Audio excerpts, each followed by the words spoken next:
Hello बच्चों, अब तक आपने पढ़ा अर्थव्यवस्था के क्षेत्र। इसमें किस तरह से क्षेत्रकों का विभाजन किया गया है प्राथमिक, द्वितीयक और तृतीयक क्षेत्रों में। किस तरह कृषि और उसकी आधारित क्रियाओं को प्राथमिक क्षेत्र में रखा गया है और सेवा क्षेत्र की क्रियाओं को तृतीयक स्थान में रखा गया है। आप इसकी पिछले वीडियो में देखा कि किस तरह एक छोटी किसान लक्ष्मी, जिसके पास 2 हेक्टेयर से के लगभग भूमि थी, उसमें उसके 5 परिवार किस तरह रोजगार प्राप्त, साल भर रोजगार प्राप्त नहीं कर पाते थे। आपने देखा कि किस तरह तृतीयक क्षेत्र सर्वाधिक जीडीपी देता है लेकिन रोजगार सबसे कम देता है, और प्राथमिक क्षेत्र जहां किसान या कृषि संबंधित क्रियाएं होती हैं वहां पे सबसे ज्यादा रोजगार सृजित होता है। लेकिन ये जो बेरोजगारी रहती है इसमें, या प्रच्छन्न बेरोजगारी इसमें रहती है, इस तरह की बेरोजगारी को दूर करने के लिए या फिर इसमें जीडीपी बढ़ाने में किस तरह ये योगदान कर सकता है, इसलिए आज हम इस चैप्टर के हेडिंग में इसका अध्ययन करेंगे। अतिरिक्त रोजगार का सृजन कैसे हो, किस तरह लक्ष्मी जैसे छोटे किसान कि अपने रोजगार का अतिरिक्त आय सृजन कर सके। इसके लिए आप अब देख सकते हैं लक्ष्मी जैसे किसान जिसके पास 2 हेक्टेयर असिंचित भूमि है। असिंचित यानी कि सिर्फ बरसात पर ही निर्भर है। बरसात पर निर्भर होने के कारण उससे सिर्फ साल भर में एक ही फसल होती थी, जिससे 5 परिवारों का गुजारा बहुत मुश्किल से होता था, और 2 लोग उसमें क्या होते थे, प्रचंड बेरोजगार ही रहते थे। अगर इसमें सरकार उसकी जमीन पे कुएं का निर्माण करा दे, सरकारी सहायता से लक्ष्मी अगर अपने जमीन पे कुएं का निर्माण करवा ले या फिर बैंक से ऋण लेकर के उसे कुएं का निर्माण कराए, तो इससे क्या करेगी होगा, वो रबी की भी फसल ले सकती है ना। जो बरसात के बाद जो फसल होती है वो भी रबी की फसल, गेहूं की फसल ले सकती है। उसी तरह अगर कई खेतों में इसी तरह की सिंचाई सुविधा पहुंचानी है तो उसके लिए सरकार क्या कर सकती है, बांधे बनवा सकती है या फिर नहरें खुदवा सकती है। इस तरह से लोगों को बांधे बनाने और नहरें खुदवाने में अतिरिक्त क्या होगा, रोजगार भी मिलेगा, और किसानों के पास सिंचित भूमि होगी तो उसे फसल भी अधिक वो प्राप्त कर सकेंगे। और इसके लिए इनसे क्या होगा, एक दूसरी तरह की व्यापारिक सुविधाएं, व्यापार बढ़ेगा, परिवहन वगैरह। अगर उनके पास अधिक फसल हो गए तो अपने फसल को कहाँ ले जाएंगे, और निकट की मंडी में ले जाएंगे। इससे क्या होगा, परिवहन व्यवस्था भी बढ़ेगी, व्यापार भी बढ़ेगा, मंडी वगैरह निर्माण होगा। उसके अलावा ये सड़क का भी निर्माण किया जाएगा अगर सरकारी सहायता से, तो छोटे छोटे ट्रक जो गांव के कोने कोने में नहीं पहुंच सकते थे वो भी पहुंच जाएंगे। उसके और आप ये भी देख सकते हैं कि छोटे किसानों के पास पूंजी बहुत ही कम होती है, तो और उसके साथ साथ कृषि की आगत यानी कि बीज, कीटनाशक, मशीन, उपकरण, सिंचाई के लिए पंप वगैरह की भी जरूरत होती है। उसके लिए लक्ष्मी क्या कर सकती है, या तो वो साहूकार से अधिक ब्याज पर ऋण ले सकती है। अधिक ब्याज पर ऋण, इस तरह की बातें आपने पालमपुर गांव जो क्लास 9 है उसमें पढ़ा होगा कि किस तरह अधिक ब्याज पर ऋण लेने से उन किस तरह ऋण के कुचक्र में फंस जाते हैं हमारे किसान। और अगर वो ऋण ले करके, या तो साहूकार से ऋण ले या बैंक से ऋण ले करके, वो क्या कर सकती है, अपने फसल में ज्यादा उसमें उत्पादन बढ़ा सकती है। और इस तरह जब फसल ज्यादा होंगे तो अलग तरह के भी उद्योग वहाँ पे उत्पन्न होंगे। यहाँ पे कोल्ड स्टोरेज वगैरह भी, अगर आलू प्याज अगर उपजा पाते हैं किसान तो उसके लिए कोल्ड स्टोरेज या फिर शीत भंडार भी उसकी भी जरूरत पड़ेगी, तो एक नया ये भी रोजगार का अवसर बढ़ेगा। उसके अलावा प्रसंस्करण उद्योग, अगर फल सब्जियां वगैरह उपजाई जाती हैं तो एक फूड प्रोसेसिंग इंडस्ट्री या प्रसंस्करण उद्योग लगाने से क्या होता है, वहां पे जो पास की जो लोकल की सब्जियां वो बर्बाद होने की जगह उसे प्रसंस्कृत करके, जैसे कि जैम, अचार वगैरह बना करके उसे दूर दूर तक भेजा जा सकता है।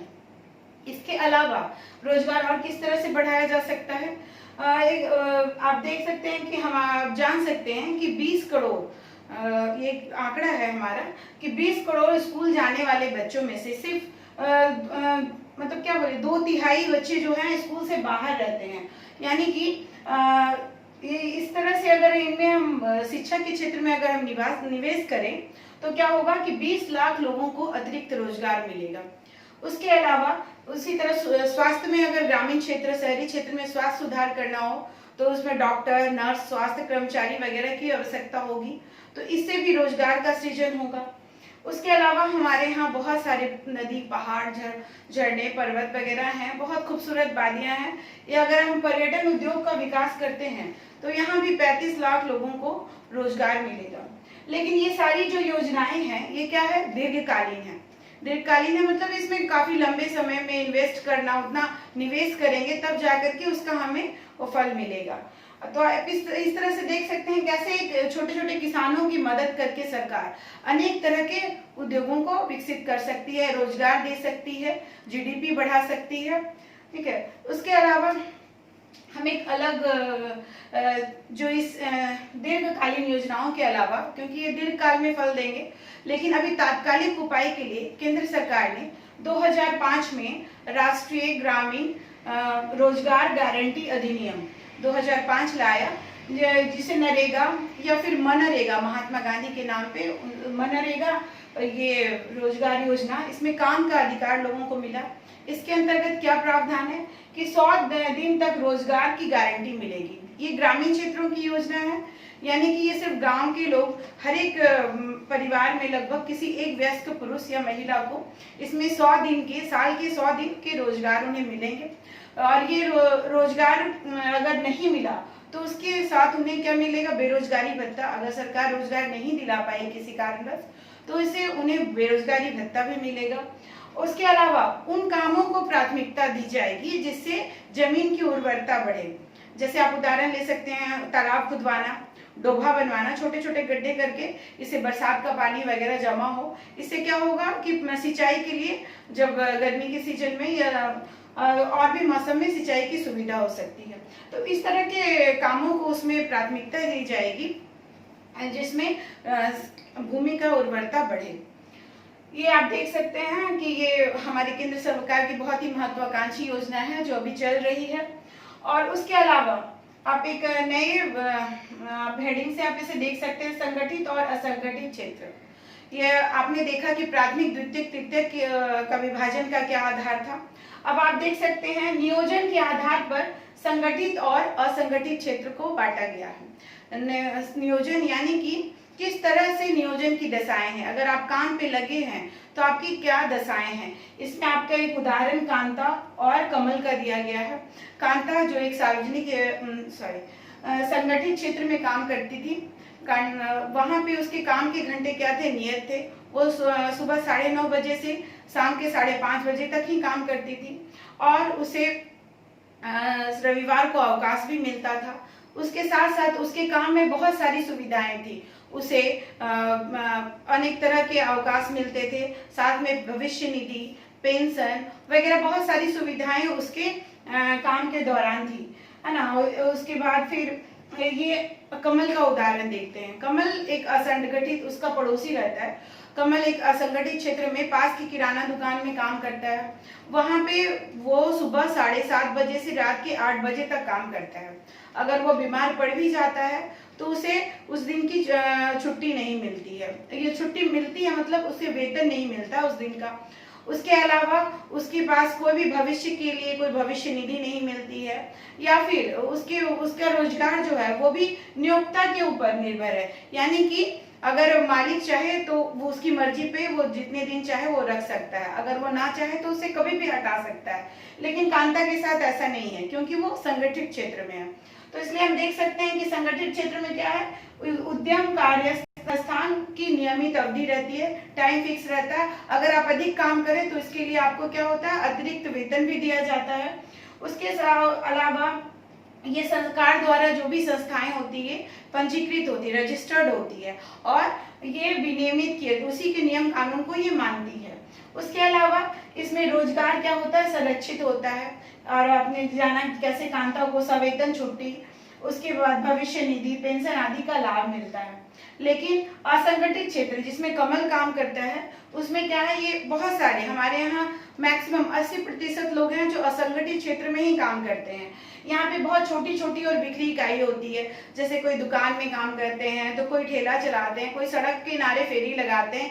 ये सारे असंगठित क्षेत्र हैं। या फिर किसी के यहाँ नौकर के रूप में कार्य कर रहे हैं, या फिर छोटे छोटे लघु उद्योगों में कहीं काम कर रहे हैं। इसमें नियम विनियम होते हैं लेकिन उनका अनुपालन नहीं के बराबर होता है।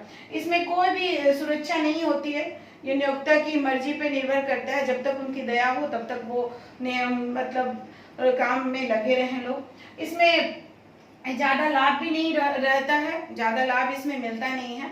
और इसमें अधिकतर कौन से लोग रहते हैं? ST, SC, OBC मतलब अनुसूचित जाति, जनजाति, पिछड़े वर्ग के लोग इसमें ज़्यादा नियोजित होते हैं। ये ग्रामीण और शहरी दोनों जगहों पे संगठित और असंगठित क्षेत्र पाए जाते हैं। ग्रामीण क्षेत्रों में जो मैक्सिमम या अधिकतम जो होते हैं असंगठित क्षेत्र के लोग कौन होते हैं? भूमिहीन मजदूर, और उसके बाद या फिर बढ़ई, बुनकर, सुनार वगैरह जो छोटे छोटे शिल्पी व्यवसाय करने वाले होते हैं, ये सब असंगठित क्षेत्र में आते हैं। इन्हें हमेशा रोजगार नहीं मिलता है। उसके अलावा आपके बुक में एक और है, सार्वजनिक और निजी क्षेत्र। किस तरह से सार्वजनिक और निजी क्षेत्र का विभाजन किया गया है? सार्वजनिक और निजी क्षेत्र के विभाजन का क्या आधार है? स्वामित्व के आधार पर इनका क्या होता है? विभाजन होता है। स्वामित्व के आधार पर, अर्थात यानी कि परिसंपत्तियां किसके पास है, या अगर निजी हाथों में है, जैसे आप उदाहरण ले सकते हैं रेलवे, डाकघर, ये सब क्या है? ये सरकारी चीजें हैं। रेलवे है, डाकघर है, और उसके अलावा बिजली वगैरह जो वितरण होती है उसकी बहुत सारी कंपनियां सरकारी क्षेत्र में होती है। और लेकिन टिस्को, रिलायंस, ये सब क्या है? निजी कंपनियां हैं। निजी कंपनियों का क्या होता है? मात्र होता है मुनाफा कमाना, अधिक से अधिक वो मुनाफा कमाए, इस तरह के उद्देश्य से इस तरह की कंपनियां स्थापित की जाती हैं। सार्वजनिक क्षेत्र मुख्यतः सरकार के अधीन होता है। सरकार इनका किस तरह से व्यय मतलब सुनिश्चित करती है, किस तरह की सेवाएं प्रदान करती हैं, तो उसके लिए वो कर द्वारा लोगों से कर वसूलती है, उससे फिर वो सड़क, अस्पताल, शिक्षा वगैरह की व्यवस्था कराती है। और इसमें है सिर्फ लाभ कमा करके ही वो कुछ सरकार मतलब जो भी निजी कंपनियां हैं निवेश कर सकती हैं। आप देख सकते हैं सरकार, अब ये इस तरह सारे अब क्षेत्रकों को पढ़े, लेकिन आप जान सकते हैं कि सरकार को भी, हमारे यहाँ बहुत ज़्यादा लोग कुपोषित हैं। हमारे यहाँ उड़ीसा और मध्य प्रदेश का ये हाल है, इन राज्यों का ये हाल है कि यहाँ शिशु मृत्यु दर बहुत ही ज़्यादा है।